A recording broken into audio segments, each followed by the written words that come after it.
Hello everyone, this is commerce corner and इस video में हम प्रिंसिपल्स ऑफ इंश्योरेंस कॉन्ट्रैक्ट को कवर करने वाले हैं। सो उससे पहले कि हम इस क्वेश्चन को कवर करें, फटाफट से एक रिकैप हो जाए with the example of life insurance. आप नहीं चाहेंगे कि आप अभी मर जाए और आप आपकी फैमिली को अकेला छोड़ दें और आपका नेटफ्लिक्स सब्सक्रिप्शन भी फालतू चला जाए। ये लाइफ इंश्योरेंस वाले तो कुछ भी ऐड बनाते हैं। आप नहीं चाहेंगे कोई भी रैंडम आदमी बंदूक लेके आपकी खिड़की से आए और आपको मार दे। इसलिए आज ही ले लाइफ इंश्योरेंस मात्र 189 रुपए में जीवन आनंद की तरफ से। नेक्स्ट है हमारे इंट्रोडक्शन में क्या होता है कि देखो, इंश्योरेंस एक ब्रॉड कंसेप्ट है जिसमें आपका रिस्क कवर किया जाता है एंड आपका रिस्क जो है शेयर किया जाता है with a large number of people, जिसमें आपके जितने इंश्योरेंस पॉलिसीज़ करवाएंगे उतना ही आपका रिस्क जो है कवर होता जाएगा। एंड इसमें आपका प्रिवेंशन ऑफ लॉस होता है, आपका लॉस कवर किया जाता है एंड आपके प्रोटेक्शन प्रोवाइड की जाती है एंड सर्टेनिटी प्रोवाइड की जाती है कि आप ये करवाओ, आपको जस्ट प्रीमियम की अमाउंट पे करनी है और आपकी जो जिसका इंश्योरेंस करवाया है वो बिल्कुल प्रोटेक्टेड है और आपको बाद में उसकी पेमेंट मिल जाएगी अगर वो लॉस में होगी।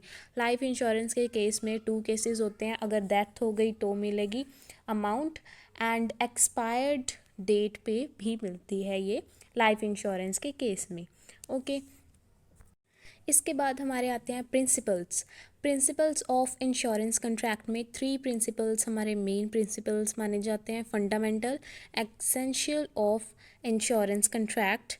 उसके बाद हमारा लास्ट प्रिंसिपल आता है मिसलेनियस प्रिंसिपल्स। स्टार्ट करते हैं with first, means essentials of insurance contract. इसमें आता है आपका ऑफ़र एंड एक्सेप्टेंस। तो इसमें ये जो है ये केस हमने लॉ में बहुत बार पढ़ा हुआ है कि ऑफ़र क्या होता है और एक्सेप्टेंस क्या होता है।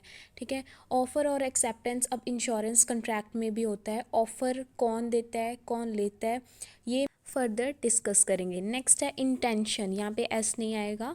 इंटेंशन होती है जब लीगल रिलेशंस बनाने की, ठीक है, intention to create legal relations. Next उसके बाद party is competent to make contract. इस केस में कम्पिटेंसी देखी जाएगी, कौन सी पार्टीज़ इन्वॉल्व हो सकती हैं। उसके बाद free consent, lawful consideration, lawful object and then certainty and possibility of performance.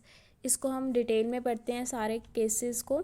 Offer and acceptance, offer and acceptance के केस में अगर इंश्योरेंस कॉन्ट्रैक्ट होगा तो यहाँ पे ऑफ़र देगा जिसने इंश्योरेंस करवानी है। ठीक है, एक तरह से प्रपोज़ल देगा, उसे हम प्रपोज़ल कहते हैं। जो ऑफ़र दे रहा है वो इंश्योरेंस कंपनी को, एंड अगर इंश्योरेंस कंपनी को उसका ऑफ़र सही लगा, ठीक है, तो वो उसे पॉलिसी दे देगी। ठीक है, उसे इंश्योर्ड माना जाएगा कि वो इंश्योर्ड हो चुका है अगर वो पॉलिसी दे देगी इंश्योरेंस कंपनी। दोबारा से बता देती हूँ कि देखो, इंश्योरेंस कंपनी जो है वो एक्सेप्टेंस प्रोवाइड करती है to insured person. Insured person सबसे पहले ऑफ़र देता है इंश्योरेंस कंपनी को कि ये मेरा प्रपोज़ल है। ठीक है, एक प्रॉपर फॉर्म तैयार किया जाता है उसके रिगार्डिंग। अब इसको डिटेल में बता देती हूँ। Intention to purchase an insurance policy when insurer means कि insurance company is ready to undertake the stated risk, it is called acceptance. Insurance company यहाँ पे एक्सेप्टेंस देगी कि मैं आपका रिस्क लेने के लिए तैयार हूँ। ठीक है, तो इन इंश्योरेंस एंड ऑफ़र कौन दे रहा है यहाँ पे? Insured person. नेक्स्ट पॉइंट आता है हमारा intention to create legal relations. इसमें क्या होता है, जो 2 पार्टीज़ होती हैं, insurance company and insured person जिसने इंश्योरेंस करवाई है, तो उन दोनों को ही यहाँ पे लीगल रिलेशंस बनाने होंगे। ठीक है, लीगल रिलेशंस का क्या मतलब है, जो टर्म्स एंड कंडीशंस बनाई हैं इंश्योरेंस पॉलिसी में उनके अकॉर्डिंगली दोनों को चलना होगा। उसके बाद हमारा पॉइंट आता है parties competent to make contract. कौन सी पार्टीज़ होती हैं इंश्योरेंस कंट्रैक्ट को परफॉर्म करने के लिए, इंश्योरेंस पॉलिसीज़ को लेने के लिए। ठीक है, यहाँ पे वैसी ही कंट्रैक्ट की एसेंशियल्स थी, कंट्रैक्ट के एसेंशियल्स थे वो यहाँ पे भी कवर होते हैं कि ये एक तो वो माइनर ना हो। ठीक है, अगर माइनर है, वैसे तो ये स्टार्टिंग से ही एब इनिशियो है, ठीक है, वॉइड एब इनिशियो है, लेकिन अगर है भी, ठीक है, तो वहाँ पे वो लायबल नहीं होगा। एंड साउंड माइंड होना चाहिए उस पर्सन का, और not disqualified from entering into contract by law. Law के थ्रू वो एंटरिंग इनटू कॉन्ट्रैक्ट मतलब कोई भी कॉन्ट्रैक्ट करने में उसे डिसक्वालीफाइड नहीं किया जाना चाहिए, ठीक, तभी वो इंश्योरेंस कॉन्ट्रैक्ट में एंटर हो सकता है। उसके बाद हमारा पॉइंट आता है फ्री कंसेंट। इसका मतलब ये है कि आप इस कॉन्ट्रैक्ट को करने में बिल्कुल फ्री हो, ठीक है, आपको किसी ने फोर्स नहीं किया, किसी ने अनड्यू इन्फ्लुएंस नहीं किया, ठीक है, और फ्रॉड नहीं किया किसी ने, और मिस रिप्रेजेंटेशन और मिस्टेक से दूर होकर आप ये कॉन्ट्रैक्ट कर रहे हो, ठीक है। मतलब अनड्यू इन्फ्लुएंस होता है, इसका मतलब होता है कि आप किसी को हैरास कर कर और किसी को अब्यूज़ कर कर उससे बात मनवा रहे हो। नेक्स्ट आता है हमारा लॉफुल कंसीडरेशन। लॉफुल कंसीडरेशन क्या होती है, यहाँ पे इंश्योरेंस कॉन्ट्रैक्ट में प्रीमियम। प्रीमियम के बिना इंश्योरेंस कंपनी कभी भी इंश्योरेंस पॉलिसीज़ नहीं प्रोवाइड करेंगी, कभी भी इंश्योरेंस पॉलिसीज़ नहीं प्रोवाइड करेंगी, क्योंकि उन्हें तो प्रॉफिट ही नहीं होगा। तो यहाँ पे कंसीडरेशन कंपनी के लिए, कंपनी को क्या मिलता है, प्रीमियम मिलता है, और इंश्योरेंस जो लेता है पर्सन उसे क्या मिलता है, रिस्क कवर होता है उसका। तो दोनों के लिए कंसीडरेशन मिलती है। एंड कंसीडरेशन का मीनिंग होता है समथिंग गेटिंग इन रिटर्न। जब आप किसी को कुछ देते हो तो कुछ वापस भी लेते हो, ठीक है, इसे हम कंसीडरेशन कहते हैं। और कंसीडरेशन जो है चैरिटी में नहीं होती है, क्योंकि चैरिटी हम फ्री में करते हैं, जैसे डोनेट कर रहे हैं, बट यहाँ पे कंसीडरेशन मस्ट है। नेक्स्ट पॉइंट है लॉफुल ऑब्जेक्ट। लॉफुल ऑब्जेक्ट में मतलब कि जो इंश्योरेंस कॉन्ट्रैक्ट में आपका ऑब्जेक्ट यूज़ हुआ है, ठीक है, जैसे कार, इंश्योरेंस में कार यूज़ हुई, तो यहाँ पे वो चीज़ लॉ के थ्रू बंद ना की गई हो कि इस चीज़ को यूज़ नहीं करना, ठीक है, और ये चीज़ अपोज द पब्लिक पॉलिसी है या अगेंस्ट द प्रोविजंस है, ठीक है। तो ऑब्जेक्ट जो है इंश्योरेंस कॉन्ट्रैक्ट में वो लॉफुल होना चाहिए। फॉर एग्ज़ाम्पल कि जो ऑब्जेक्ट का आप इंश्योरेंस करवा रहे हो वो चोरी की तो नहीं है, तो इसे आप इंश्योरेंस के बेस पे यहाँ पे मेंशन कर सकते हो इन लॉन्ग क्वेश्चन में। नेक्स्ट पॉइंट है हमारा certainty and possibility of performance. अब ये क्या चीज़ हुई, ये हमने लॉ में फिर से पढ़ी हुई है, ये सारे एसेंशियल्स जो हैं उसमें से ही लिए गए हैं। और अब इसमें इसका मतलब क्या हुआ कि जो एग्रीमेंट है वो ऐसा नहीं होना चाहिए कि इम्पॉसिबल ही हो, ठीक है, परफॉर्म किया ही ना जा सके।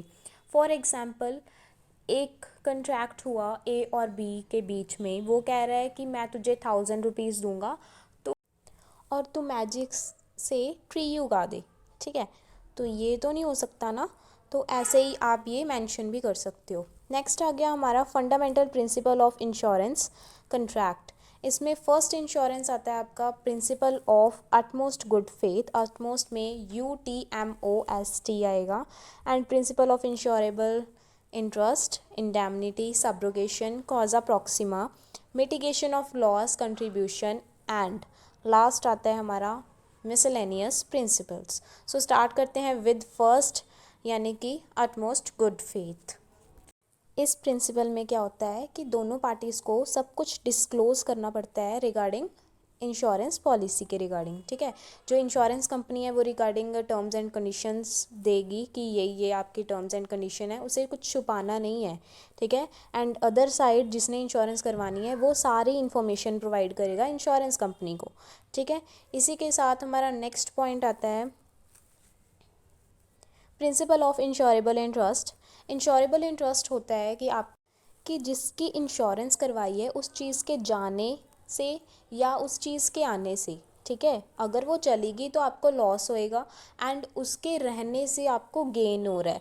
फॉर एग्ज़ाम्पल ले लो कि आपकी खुद की स्कूटरी है, ठीक है, अब आपने किसी का एक्सीडेंट कर दिया, एंड पीछे आपके स्कूटी के पीछे एक लड़की बैठी थी, ठीक है, कॉमन एग्जांपल ले रही हूँ। अब उसे थोड़ी ना लॉस होगा, लॉस आपको बियर करना पड़ेगा, क्योंकि आपकी स्कूटी है और आपका इंश्योरेंस करवाया हुआ था और आपको ही गेन होगा। तो यही होता है इंश्योरेबल इंटरेस्ट। इसकी ही एक और एग्जांपल ले लेते हैं कि एक पॉलिसी होल्डर है, ठीक है, उसके पास पॉलिसी है and buying property insurance for their own house but not for their neighbours house. वो अपने हाउस की ही करवाएगा ऑफ कोर्स इंश्योरेंस, दूसरों की क्यों करवाएगा? क्योंकि उसे अपने घर की ही प्रॉपर्टी को सिक्योर करना है। दूसरों के घर के प्रॉपर्टी को अगर लॉस होगा तो उसे कुछ फ़र्क नहीं पड़ने वाला, तो इसे ही हम इंश्योरेबल इंटरेस्ट का नाम दे देते हैं। नेक्स्ट पॉइंट आता है हमारा प्रिंसिपल ऑफ इंडेमनिटी। इंडेमनिटी का प्रिंसिपल बहुत इंपॉर्टेंट है, ये शॉर्ट में भी आ जाता है। तो प्रिंसिपल में क्या होता है इसमें कि आपको एक्चुअल लॉस का ही कंपनसेशन मिलता है। तो ये लाइफ इंश्योरेंस में नहीं आता प्रिंसिपल, ठीक है। एग्जाम्पल से समझते हैं। अगर गुड्स इंश्योर्ड करवाई 10,000 की और उसका लॉस हो रहा है 5,000 का, तो उसे 5,000 की ही कंपनसेशन मिलेगी। बट अगर वो इंश्योरेंस करवा रहा है उससे कम अमाउंट की, इंश्योरेंस करवा रहा है उससे कम अमाउंट की एंड उसका लॉस उससे ज़्यादा हो गया, बट इंश्योरेंस जितना लॉस हुआ उतना ही उसे कंपनसेशन दिया जाएगा। Principle of subrogation. Principle of subrogation को हम डॉक्ट्राइन ऑफ राइट्स सब्सटीट्यूशन भी कहते हैं, क्योंकि यहाँ पे राइट्स ट्रांसफ़र होंगे। किसके राइट्स ट्रांसफ़र होंगे? कंपनी को राइट्स ट्रांसफ़र हो जाएंगे फ्रॉम इंश्योर्ड पर्सन। यहाँ पे जो सेकंड लाइन है द इंश्योर्ड इंश्योरेंस, यहाँ पे इंश्योरर आएगा कि इंश्योरेंस कंपनी जो है वो step into shoes of the insured person, वो अपने राइट्स लेती है उससे। कैसे राइट्स लेती है एग्जाम्पल से समझते हैं। जब मेरी गाड़ी चोरी हो गई थी, बताया था मैंने तेरे को। हाँ, पर उसका तो इंश्योरेंस क्लेम भी मिल गया था ना तुझे। भाई सुन, तो पुलिस को मिल गई गाड़ी, तो अब इंश्योरेंस के पैसे भी मेरे, गाड़ी भी मेरी, डबल जेपर्डी। अच्छा, number 1, that's not how Jeopardy works. And number 2, insurance का एक बहुत बेसिक प्रिंसिपल है, प्रिंसिपल ऑफ सब्रोगेशन। इसका मतलब है कि एक बार तुझे अपने क्लेम के पैसे मिल गए इंश्योरेंस कंपनी से फॉर योर कार, हाउस या जो भी तूने इंश्योर करवाया हुआ है, तो ownership of that item automatically shifts to the insurance company. मतलब मेरी गाड़ी में गेड़ी अब ये इंश्योरेंस वाले मारेंगे। इसके बाद हमारा नेक्स्ट पॉइंट आता है प्रिंसिपल ऑफ कॉजा प्रॉक्सिमा। कॉजा प्रॉक्सिमा एक लैटिन वर्ड है, ठीक है, जो लैटिन लैंग्वेज से लिया गया है एंड इसका मतलब है कि एक्चुअल कॉज क्या था जो भी लॉस हुआ, ठीक है। जैसे डैमेज हो गया किसी फैक्ट्री में, ठीक है, किसी भी मशीन को आग लगी एंड इंश्योरेंस था कि किसी मशीन के आग लगने से हम इंश्योरेंस की कंपनसेशन प्रोवाइड करेंगे। बट अगर साथ में फ्यूल पड़ा है तो उसकी कंपनसेशन वो नहीं प्रोवाइड करेंगे। सो इसका मतलब ये होता है कि एक्चुअल कॉज क्या है उस चीज़ का, उस लॉस का जो अकर हो रहा है, एक्चुअल कॉज ऑफ लॉस। तो नेक्स्ट करते हैं इसकी एक और एग्जांपल ले लेते हैं। अगर आपने जैसे इंश्योरेंस करवाई, हेल्थ इंश्योरेंस करवाई, अगर आपको पहले ही कोई डिसीज़ है तो आपका कॉज जो है वो मेंशन होगा कि आप इस कॉज से आप इंश्योरेंस कंपनसेशन ले सकते हो, इससे अलावा नहीं ले सकते। तो ये बताया गया है इसमें। उसके बाद हमारा नेक्स्ट पॉइंट आता है principle of mitigation of loss. इसमें क्या होता है कि इंश्योरेंस कंपनी ऐसे रूल्स बनाती है कि कम लॉस हो, ठीक है, ये ना हो कि वो खुद जानबूझ के ही उस चीज़ को डिस्ट्रॉय कर रहे हैं और फिर इंश्योरेंस का क्लेम ले रहे हैं, ठीक है। तो वो चीज़ each and every effort to minimise the loss, जो इंश्योरेंस कंपनी है वो हर एक एफर्ट करती है ताकि मिनिमाइज़ किया जा सके लॉस को। उसके बाद नेक्स्ट है प्रिंसिपल ऑफ कंट्रीब्यूशन। इसका मतलब ये है जब एक पर्सन अपने गुड्स इंश्योर्ड करवाता है मोर देन वन इंश्योरर से, इंश्योरेंस कंपनीज ज़्यादा होती हैं और पर्सन एक होता है जिसकी गुड्स इंश्योर्ड होती हैं, इसे हम डबल इंश्योरेंस भी कहते हैं। And contribution is the right of an insurer to call upon other insurance liable for the same loss to contribute the payment who has paid the loss under a policy. This doctrine and shows equitable distribution of loss between different insurance companies. तो कितनी भी companies हों चाहे तो वो proportionately distribute करेंगी वो loss को, ठीक है। तो यहाँ पे ये अगेंस्ट होता है प्रिंसिपल ऑफ इंडेमनिटी के, क्योंकि इसमें जो है वो कंपनसेट कर सकता है किसी दूसरी कंपनी से more than the previous company से, ठीक है। वो प्रपोर्शन खुद ही डिसाइड करते हैं कि कितने प्रपोर्शन से उसने कौन से सब्जेक्ट मैटर का क्लेम करना है विद द रिगार्डिंग इंश्योरेंस। उसके बाद हमारा पॉइंट आता है मिसलेनियस प्रिंसिपल में आप एग्जाम्पल्स लिख सकते हो, cattle insurance, crop insurance, theft. तो ये सारे इंश्योरेंस जो हैं वो मिसलेनियस प्रिंसिपल्स में आ जाते हैं, ठीक है, जो डेवलप हो रहे हैं with advancement of human life. उसके बाद हमें इंक्लूड करने पड़ेंगे इसके 2 main points, principle of assignment and principle of return of premium. Assignment का कंसेप्ट बहुत ही वाइड है, तो मैं इजीली समझा देती हूँ कि असाइनमेंट का क्या होता है कंसेप्ट। कि क्या होता है कि एक पर्सन है जिसने इंश्योरेंस करवाई हुई है, वो अपना प्रीमियम जो है देने की रिस्पॉन्सिबिलिटी किसी और पे मतलब ट्रांसफ़र कर रहा है, ठीक है, अपना इंटरेस्ट ट्रांसफ़र कर रहा है किसी और पे कि अब मेरी रिस्पॉन्सिबिलिटी नहीं है प्रीमियम देने की, मैं तुझे ये रिस्पॉन्सिबिलिटी दे रहा हूँ, ठीक है, by the insured to third party. तो इससे हम असाइनमेंट कहते हैं। उनमें से जो ट्रांसफ़र करता है वो असाइनर होता है, जो लेता है वो रिस्पॉन्सिबिलिटी वो असाइनी होता है। उसके बाद हमारा आता है प्रीमियम का कंसेप्ट। प्रीमियम का कंसेप्ट 2 केसेस में होता है। एक, कई में इंश्योरेंस करवाते हो जब तब कई इंश्योरेंस में होता है कि आपकी जो प्रीमियम की अमाउंट है वो रिफ़ंडेबल होती है, कईयों में रिफ़ंडेबल नहीं होती है।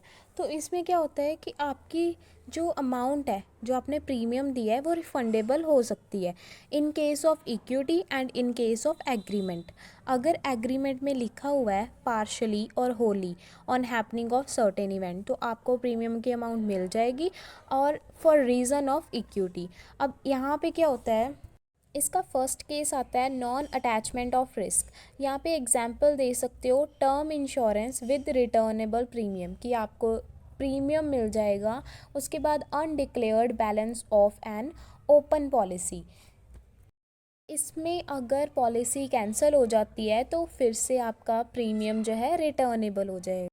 उसके बाद है डबल इंश्योरेंस। डबल इंश्योरेंस का हम कंट्रीब्यूशन इंश्योरेंस भी कहते हैं इसे, कि 2 कंपनीज़ या 2 से ज़्यादा कंपनीज़ कंट्रीब्यूट करती हैं किसी एक इंश्योर्ड पर्सन को, ठीक है।